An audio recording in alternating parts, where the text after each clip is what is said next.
You know, with kids back in the classroom, you want to make sure the whole family gets started out this school year with their best foot forward. Yeah, and here to share some types of questions that parents can be asking teachers in order to set some of those expectations and help support some of the educational efforts at home is the CEO and co-founder of Center of Hope Family Services, Dr. Tracee Perryman. Good morning to you, and thank you so much for being here. Let's start this conversation by talking about why it is so important for parents to be engaging with their child's teacher at the beginning of the school year and really getting to know them on a personal level. Absolutely. So the research shows that when parents and teachers work together in partnership, children perform better academically and social and emotionally. So it's very important, and like the saying says, if you want to go fast, go alone. If you want to go far, go with a group. So it's very important to establish a partnership with the school staff and your child's teacher so that you can share information about your child that will help the teacher quickly and seamlessly build rapport and engage your child in the classroom. But it also allows the parent to learn more information about the teacher's expectations for success and how you can accelerate that success. That's a great idea, because you don't want to wait until grade card day and then be like, well, what happened? What's going on? You know, start those conversations early. Why do you think it's important for parents to understand what is being taught in the classroom? Well, since COVID, we know that a significant number of our children have suffered from learning loss, right? And we know at some point it's helpful if we can catch up and reduce that gap as quickly as possible without overwhelming our children. And so with teacher-child ratios pretty high in many schools, it does take help and reinforcement from home to close those gaps. And there are some ways that we can integrate that in our everyday management of our households, for sure. And so it's good to find out from the school day teacher what the expectations are, and then we can figure out how we can fit into those expectations, and we can dialogue about how we can have that synergy between what we're doing at home and what will be helpful at school. Dr. Perryman, for parents, what are some of the things that they should be asking teachers on a list of questions? What should be included? Well, the first thing I suggest is to make observations before you ask any questions. Because when we can make observations, we can find out what the teacher already has in place.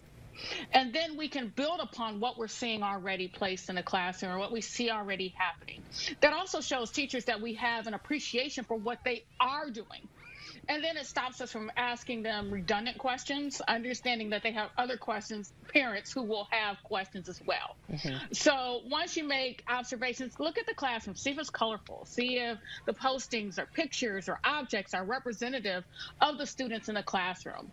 And then also look for visual cues that may reveal the teacher's value of social and emotional learning. So once you make those observations, then you can kind of delve into questions about your child's social adjustment in the classroom. So in other words, you ask questions that help you understand the teacher's strategies for managing various social situations in the classroom. So I recommend that parents ask teachers these questions. First of all, what is your approach to teaching children with a temperament like your child? So if you have a shy child, you would ask the teacher, what is your approach to teaching or engaging children who are shy? Or what is your approach to teaching or engaging children who are bold or talkative? And then ask the teacher, how do they engage children with a temperament unlike your child's? So if your child is shy, then also ask how the teacher engages children who are talkative, or children who are bold, or children who are more reserved as compared to children who are more assertive, because that will give you some insight into how your child's teacher may manage conflicts that your child might encounter in the classroom. Oh, those are some great questions. So how do you think parents can then bring this home and support teachers, what their educational efforts are in the classroom, and continue to support that at home? What are your suggestions? Absolutely. So the first thing I ask, I suggest that parents ask is, what skills do you expect my child to perform when they enter the classroom the first day? What does success look like? as my child practices these skills? In other words, how will I know if my child is able to move on to practicing another skill?